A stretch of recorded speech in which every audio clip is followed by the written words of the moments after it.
19세기 중반, 산업혁명이 가져온 소란스러운 도시의 한켠에서 이상하리만큼 조용하고 정적에 휩싸인 한 장르의 사진이 태어났습니다.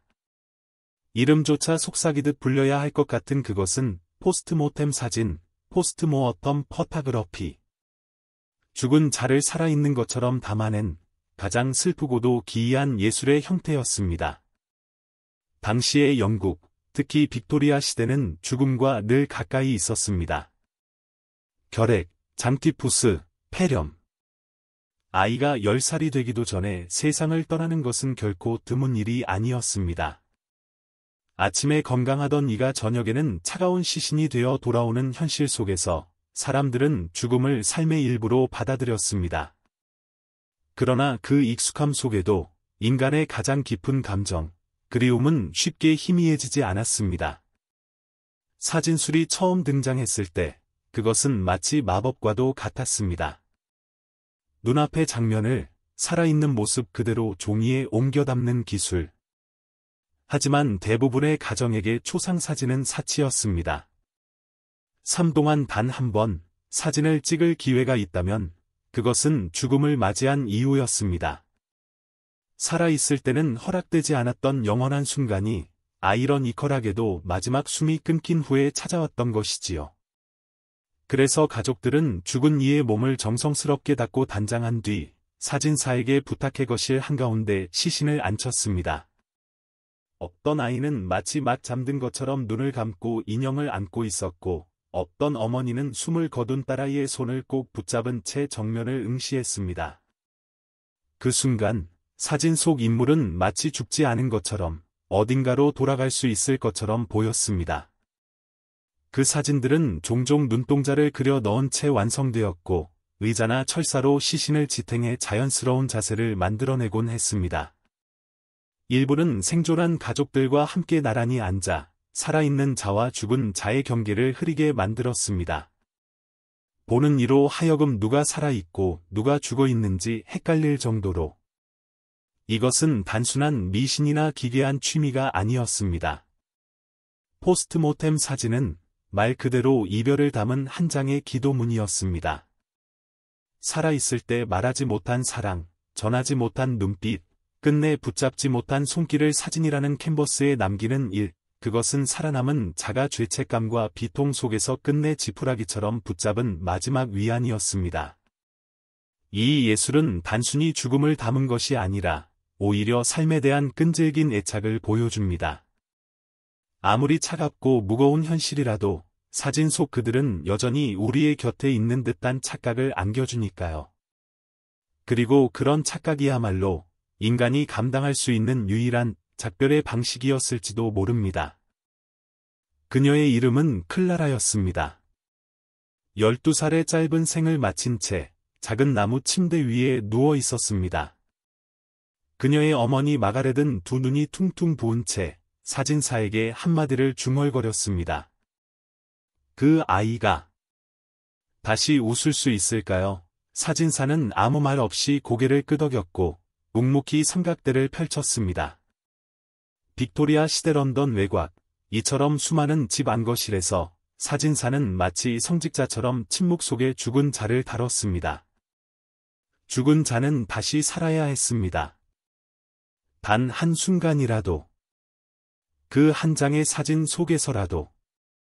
클라라의 시신은 드레스로 곱게 단장되었고 볼에는 붉은색 분이 발라졌습니다.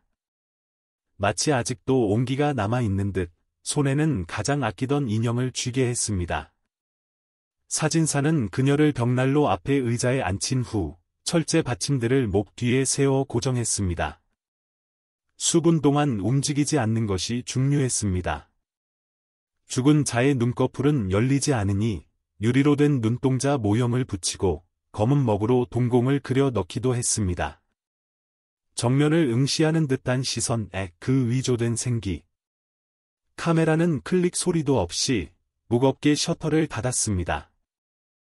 그날 밤 마가렛은 사진을 손에 꼭 쥔 채 잠들었습니다. 거기에는 클라라가 있었습니다. 살아있는 듯 그 어떤 초상화보다 생생하게. 그것은 마가렛에게 남은 유일한 위로였지만 동시에 영원한 상처였습니다.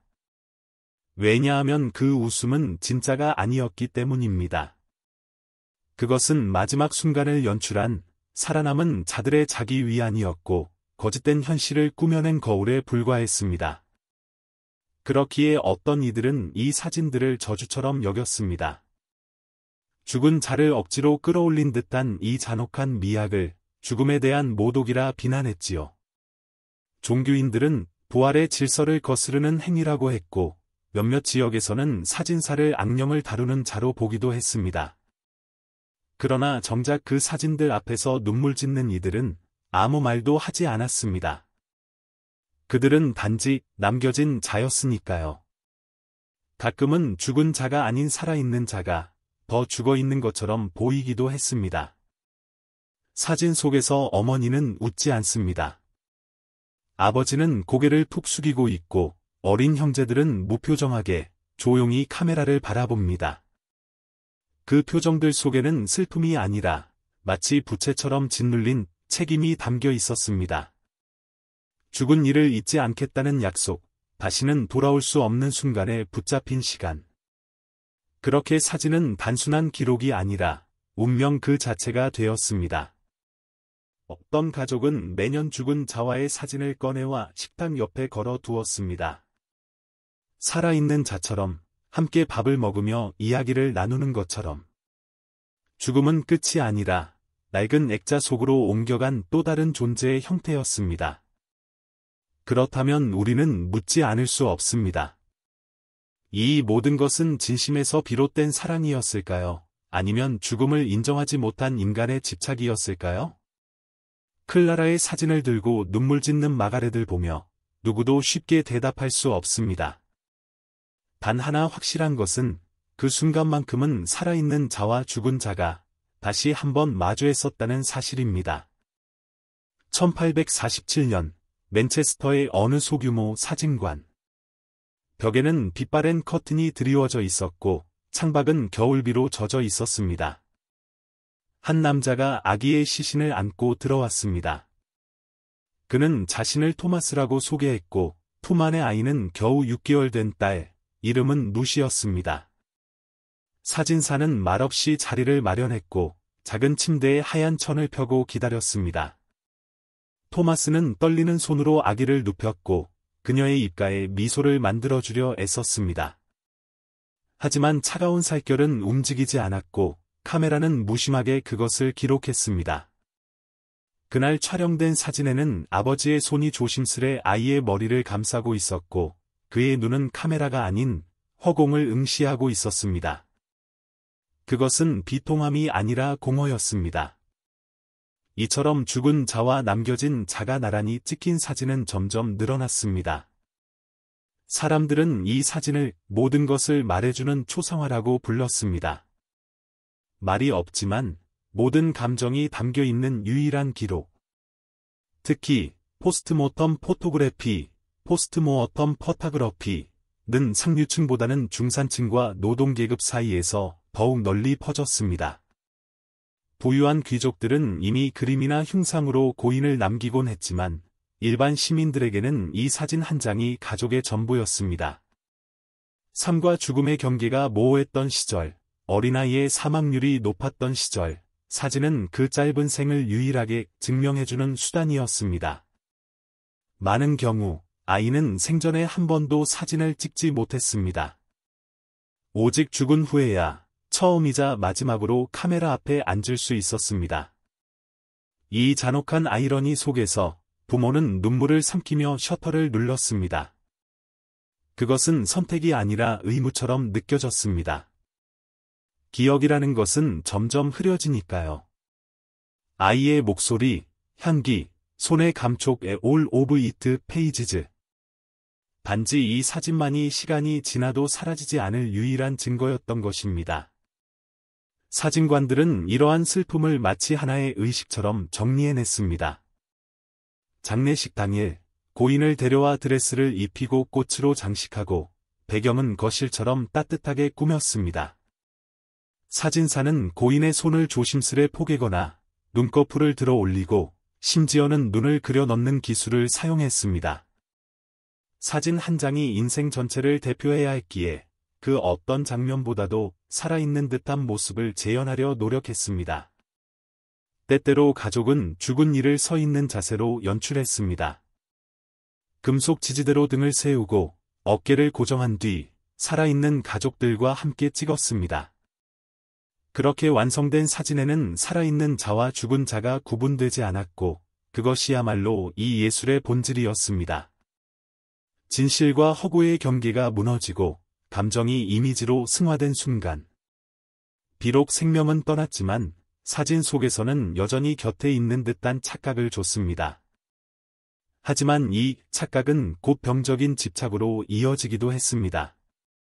어떤 이는 사진 속의 죽은 자와 매일 대화를 나눴고 매주 옷을 갈아입히며 새로운 사진을 찍는 사람도 있었습니다.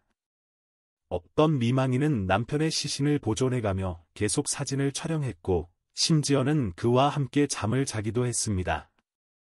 사랑이라는 이름으로 포장된 이 광기 어린 애도는 빅토리아 시대 특유의 억눌린 감정, 종교적 신념, 죽음에 대한 낭만주의가 맞물려 나타난 괴현상이었습니다. 사진이 발달한 사회에서 죽음을 잊는 대신 붙잡아두려는 본능은 더욱 강렬해졌고 사진사는 그 욕망을 침묵 속에 응답했습니다. 그는 예술가가 아니라 유령의 입을 대신 열어주는 제사장이었습니다. 포스트모텀 포토그래피는 더 이상 단순한 유행이 아니었습니다. 그것은 시대를 관통한 슬픔의 기술이었고 죽음을 마주한 자들이 만든 마지막 연극이었습니다.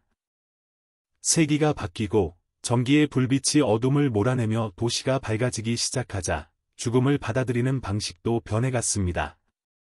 점점 더 많은 사람들은 병원을 통해 죽음을 맞이했고 장례는 전문 업체에 의해 정리되었으며 가족들은 더 이상 집안에서 고인을 안고 슬퍼하지 않았습니다.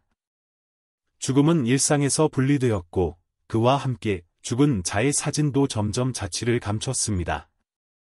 20세기 초반 포스트모텀 포토그래피는 점차 금기시되기 시작했고 사람들은 그것을 기이한 과거의 유물처럼 여겼습니다. 과거의 사진들은 상자 속에 감춰졌고 자손들은 그것을 꺼내 보는 것을 꺼려했습니다. 흑백의 얼굴들, 감정을 알 수 없는 눈동자, 그 침묵 속에서 살아있는 자들은 왠지 모를 불편함을 느꼈습니다. 죽음을 직시했던 조상들의 용기 대신 현대인은 그것을 외면하는 쪽을 택한 것입니다. 하지만 이 오래된 관습은 단지 익힌 기괴한 풍습이었을까요? 아니면 그것은 우리가 잃어버린 어떤 인간다움의 형태였을까요? 누군가는 말합니다. 그들은 죽은 자를 두려워하지 않았다. 오히려 함께하고자 했다. 사랑하는 이가 사라졌을 때 기억은 흐려지고 고통은 무뎌지며 이름조차 잊히기 시작합니다. 그때 사진 한 장이 그것을 다시 불러옵니다. 그들의 얼굴, 표정, 손짓, 그리고 함께한 시간들. 사진은 단지 이미지가 아니라 그 사람의 존재 자체를 소환하는 도구였던 것입니다. 그리고 어쩌면 빅토리아 시대 사람들은 그것을 가장 잘 이해하고 있었는지도 모릅니다. 그들에게 죽은 자는 떠난 것이 아니라 단지 조용히 옆방으로 들어간 것이었고 사진은 그 문틈을 살짝 열어주는 열쇠였습니다. 이러한 이유로 21세기인 지금에도 일부 예술가들은 포스트모텀 포토그래피를 재해석하고 있습니다. 죽은 반려동물과의 마지막 사진, 병원에서 임종을 맞는 가족을 기록하는 다큐멘터리 사진작가, 심지어는 가상현실을 통해 고인을 재현하는 기술까지 등장했습니다. 우리는 여전히 잃는 것에 익숙해지지 못했으며 기억을 붙잡고자 하는 욕망은 사라지지 않았습니다. 과거의 방식이 지금의 기준에선 낯설게 느껴질 수 있습니다. 하지만 그 안에는 시대를 초월한 진실이 담겨 있습니다. 슬픔은 숨길 수 있는 감정이 아니며 죽음은 감춰야 할 일이 아니라 받아들여야 할 이야기입니다. 빅토리아인들은 그것을 알고 있었습니다. 그들은 망자를 위해 울었고 옷을 입혔으며 손을 잡고 마지막 사진을 남겼습니다. 그것은 경건한 작별이자 인간다움의 궁극적 표현이었습니다. 이제 우리가 해야 할 일은 단 하나일지도 모릅니다. 먼지 쌓인 상자를 열고 흑백 사진 속 그들의 눈을 다시 마주보는 것, 그리고 묻는 것입니다. 당신을 잊지 않았습니다. 당신은 아직 여기 있습니다. 그렇게 우리는 죽음을 두려워하기보단 그것을 품는 법을 다시 배워야 할 때입니다. 시대는 변했지만 사랑은 여전히 같은 방식으로 아파하고 같은 방식으로 기억합니다.